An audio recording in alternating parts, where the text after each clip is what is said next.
નમસ્કાર, આપ જોઈ રહ્યા છો સ્પાર્ક ટુડે ન્યૂઝ। નવસારીમાં આશરે 4 કરોડના ખર્ચે બનેલો કાલિયાવાડીનો નવો બ્રિજ ફરી એક વખત પ્રશ્નચિહ્ન હેઠળ આવ્યો છે। હાલમાં જ CR પાટીલ દ્વારા લોકાર્પણ કરાયેલો આ બ્રિજ, જેના પર તિરાડો પડતા અને એક તરફનો ભાગ બેસી જતો દેખાતા તેની ટકા ઉત્પત્તિ પર સવાલો ઊભા થયા છે।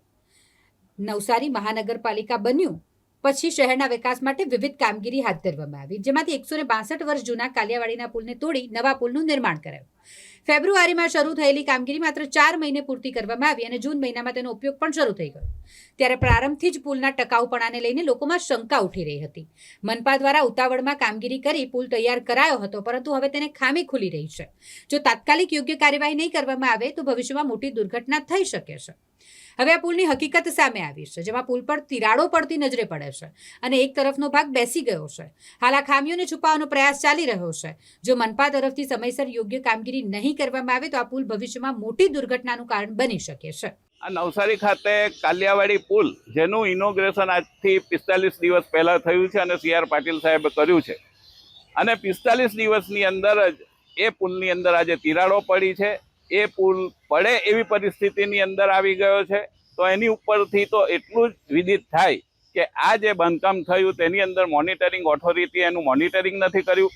લોકપ્રતિનિધિએ આ જાહેર બાંધકામ લોકોના પૈસાથી થતું હોય તેની કોઈ દેખરેખ નથી રાખી, અને આવી બેદરકારી જો હોય તે ગુનાહિત બેદરકારી છે।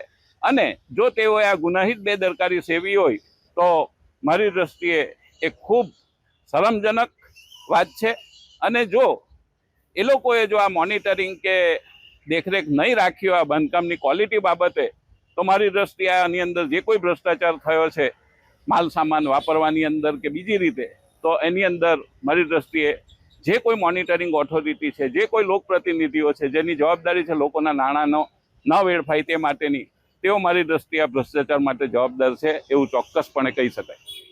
નવસારી શહેરમાં નવસારી મહાનગરપાલિકા દ્વારા વિકાસે તો વેગ પકડ્યો છે, પરંતુ ક્યાંક ને ક્યાંક નવસારી શહેરને નજર લાગી હોય, મહાનગરપાલિકાને નજર લાગી હોય એમ ચોક્કસપણે કહી શકાય છે। ત્યારે હાલ જે આપણે ઊભા છે તે કાલિયાવાડીનો બ્રિજ છે। કલેક્ટર કચેરી અને મામલતદાર કચેરી સાથે જ એક બ્રિજ જર્જરિત હતો, તેને યુદ્ધના ધોરણે બનાવી દેવામાં આવ્યો। ત્યારબાદ 1 મહિનો અને 13 દિવસ જ થયા છે અને બ્રિજના છેડા, જી હા દર્શક મિત્રો, ગ્રીડથી નવસારી શહેરમાં એન્ટર થવા માટેનો જે આ મુખ્ય માર્ગ છે તેના બ્રિજના છેડા જર્જરિત થઈ ગયા છે અને બ્રિજથી છૂટા પડવા માંડ્યા છે।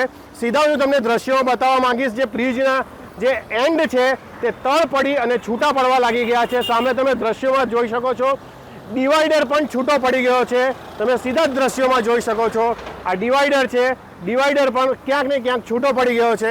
ત્યારે પ્રશાસન દ્વારા કઈ રીતની કામગીરી કરવામાં આવશે તે તો હવે આવનારો સમય જ બતાવશે, પરંતુ મુદ્દો એ ઊભો થાય છે, જે પ્રજાના ટેક્સના પૈસા છે, પ્રજાના ટેક્સના પૈસે જે કામ કરવામાં આવે છે અને ટેન્ડરો આપવામાં આવે છે, ટેન્ડરોમાં ક્યાંક ને ક્યાંક ક્ષતિઓ જોવા મળે છે। ત્યારે આવા જે ટેન્ડર કોન્ટ્રાક્ટરો છે તેમના પર કડક કાર્યવાહી કરવામાં આવે અને જે બ્રિજ જર્જરિત થવા માંડ્યો છે તેના પર વહેલી તકે ફરી કામ કરવામાં આવે તેવી નવસારી શહેરીજનો માંગ કરી રહ્યા છે। ક્યાં તો પછી કોઈક મોટી દુર્ઘટના ઘટે તેની રાહ જોઈ રહ્યું મહાનગરપાલિકા અને પ્રશાસન, તે ચોક્કસપણે કહી શકાય છે। Minesh Tailor, Spark Today News, Navsari.